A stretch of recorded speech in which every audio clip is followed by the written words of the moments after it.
Capítulo 35. El conserje de servicio irrumpió sin llamar. Señor cónsul, en la antesala hay una dama india que insiste. Quiere hablar con usted urgentemente. Dice que en el barrio de Chabolas donde vive hay un misionero francés que está a punto de morir de cólera. Se niega a dejarse llevar a una clínica. Quiere que la atiendan como a los demás. Antoine Dumont, de 62 años, con pajarita e insignia de la Legión de Honor, representaba a la República Francesa en Calcuta. Desde que los filibusteros de Luis XV se habían presentado en aquellos parajes para tener en jaque a la supremacía británica y fundar allí factorías, Francia mantenía una misión consular en uno de los viejos edificios del barrio de Park Street. El diplomático se rascó el bigote y salió al pasillo que servía de sala de espera. 30 años de carrera en Asia le habían acostumbrado a soportar no pocas molestias de sus compatriotas. Vagabundos, hippies, toxicómanos, desertores, turistas desvalijados. Nunca les habían regateado su ayuda y su socorro. Pero era la primera vez que recibían un SOS para un clérigo, que se moría voluntariamente del cólera en un barrio de Chabolas indio. La víspera, Shanta y Margareta habían encontrado a Lambert sin sentido en su cuarto. Yacía exangüe, en medio de vómitos y de deyecciones. Hubiérase dicho que una invasión de parásitos le había devorado por dentro. Los músculos habían desaparecido y la piel arrugada sobre los huesos parecía un viejo pergamino. Estaba consciente, pero se sentía tan débil que cualquier esfuerzo por hablar podía apagar la escasa vida que subsistía en él. Las dos indias diagnosticaron al instante el mal, una forma fulminante de cólera que, por extraño que pareciese, afectaba preferentemente a las constituciones más robustas. Lambert había notado los primeros síntomas la noche anterior, cuando unos dolorosos cólicos le obligaron varias veces a ir precipitadamente a las letrinas. A pesar del calor, tiritaba. Luego sintió un hormigueo en las extremidades de los miembros, al que no tardó en seguir un temblor muscular generalizado. Los pies y las piernas adquirieron un curioso color azulado. La piel de las manos se resecó, antes de resquebrajarse y endurecerse. Aunque sudaba abundantemente, cada vez tenía más frío. Entonces sintió que la carne de la cara se le encogía sobre los pómulos, luego sobre la nariz, las órbitas, la frente, hasta sobre el cráneo. Cada vez le costaba más cerrar la boca y los ojos. Le sacudieron unos espasmos. Empezó a vomitar. La respiración se hizo brusca, dolorosa.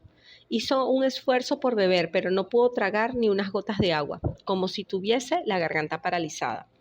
Hacia las 4 o las 5 de la madrugada dejó de notarse el pulso. Entonces se hundió en una especie de letargo.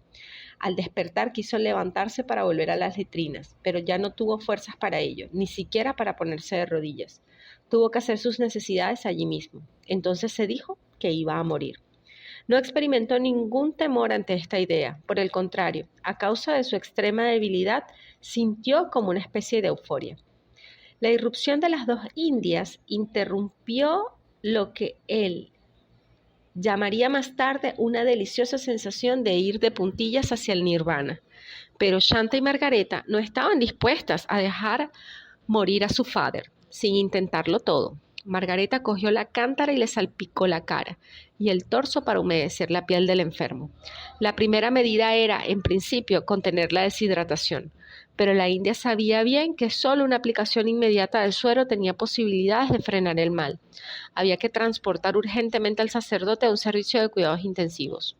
«Cógete a mí, Paul, gran hermano», suplicó, mojándole la cara con un trozo de su velo. «Vamos a llevarte a la Bellevue. Allí te curarán». Todos los habitantes de Calcuta, hasta los más pobres, conocían el nombre de esta lujosa clínica privada en el barrio de Park Street, oculta entre palmeras, donde la élite médica de Bengala operaba y cuidaba a los ricos marwaris, a los altos dignatarios del gobierno y a los miembros de la colonia extranjera, en condiciones de higiene y de comodidad comparables a los de los establecimientos occidentales. Margareta estaba segura de que la Bellevue Clinic no iba a negarse a aceptar a su father. Era un sahib. Una mueca deformó el rostro de Lambert. Quiso hablar, pero no tuvo fuerzas para hacerlo. La india se inclinó. Comprendió que se negaba en redondo a dejar su cuarto. Quería que le cuidaran como a un pobre de aquí. Paul Lambert había visto a docenas de hombres abatidos por el cólera en los tugurios de la Ciudad de la Alegría. No se movían del lugar. Los más fuertes sobrevivían, los demás morían. En la época del monzón, los casos se multiplicaban. Por falta de espacio, de medicamentos y de médicos, los hospitales casi siempre se negaban a aceptarlos. Y él, en modo alguno, quería ser objeto de un trato de favor. Ante esta resistencia imprevista, las dos mujeres fueron a hablar con sus vecinas. Decidieron avisar al párroco de Haurra. Suponían que era el único que podía convencer a su compañero para que se dejase llevar a la Bellevue Clinic. El clérigo de la sotana blanca las recibió de un modo muy circunspecto y se apresuró a descartar la posibilidad de intervenir personalmente acerca de Lambert. Solo veo una solución, dijo por fin. Hay que avisar al cónsul de Francia. Al fin y al cabo se trata de un conciudadano suyo. Solamente él puede obligar a that stubborn Frenchman, ese francés testarudo, a dejarse cuidar normalmente. Al menos es el único que puede intentarlo. Se delegó a Margareta como emisaria. Hasta tal punto convenció al diplomático de la urgencia de su intervención que 1 hora después un Peugeot 504 gris adornado de un banderín tricolor se inmovilizó a la tarde en la entrada de Annanagar. La aparición de aquel coche causó tal sensación que Antoine Dumont tuvo que hacer grandes esfuerzos para abrirse paso en medio de la muchedumbre aglomerada. Arremangándose el pantalón, se metió en la fangosa calleja. En 2 o 3 ocasiones, agobiado por el hedor, tuvo que detenerse para secarse la cara y el cuello. A pesar de su larga experiencia, nunca había penetrado en un lugar semejante. Este cura está loco de remate, se repetía, evitando los charcos. Cuando estuvo junto al encogido cuerpo que yacía en la chabola, dijo con una jovialidad un poco artificial: «Buenos días, reverendo. Le traigo los más respetuosos saludos de la República Francesa. Soy el cónsul de Francia en Calcuta». Paul Lambert abrió penosamente los ojos. «¿A qué debo este honor?», preguntó inquieto. «¿No sabe que el primer deber de un cónsul es velar por sus conciudadanos?». «Se lo agradezco, señor cónsul, pero no necesito su solicitud. Aquí tengo muchos amigos». «Precisamente son sus amigos los que me han avisado, porque su estado de salud exige una repatriación», cortó Lambert, recobrando bruscamente un poco de vigor. «¿Es eso lo que ha venido a proponerme? ¿Una repatriación sanitaria? No tenía que tomarse tantas molestias, señor cónsul. Le agradezco su simpatía, pero le ruego que se ahorre esos gastos. Los pobres de este slum no se benefician nunca de las repatriaciones». Inclinó la cabeza y cerró los ojos. La sequedad del tono había impresionado al diplomático. «Este cura es un duro», pensó. «Al menos consiente en dejarse cuidar en una buena clínica». Buscaba las palabras para convencerle. «Piensa en lo que significa la ayuda que presta usted a sus amigos y en el vacío que su marcha no dejaría de crear». «Mi vida está en manos de Dios, señor cónsul. Él es quien tiene que decidir». «Sin duda ha decidido que usted debe curarse y por eso estoy aquí», arguyó el diplomático. «Tal vez», admitió Lambert, impresionado por la lógica de este argumento. «En ese caso, le suplico que me permita a sus amigos que le lleven a un hospital para todo el mundo, señor cónsul, no a una clínica de ricos».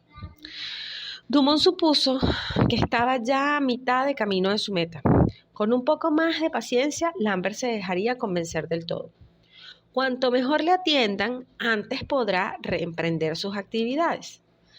«Lo que yo deseo no es reemprender mis actividades, señor cónsul, sino estar seguro de poder mirar siempre a la cara a los hombres que me rodean». «Le comprendo, pero permita que le tranquilice. No se privará a los pobres de una sola rupia para pagar su hospitalización. El consulado correrá con todos los gastos». Lambert dejó oír un largo suspiro. Aquella conversación le había agotado. «Le estoy muy agradecido, señor cónsul, pero no es un asunto de dinero. Para mí se trata de respetar un compromiso libremente elegido. Esta enfermedad es providencial. Le suplico que no insista».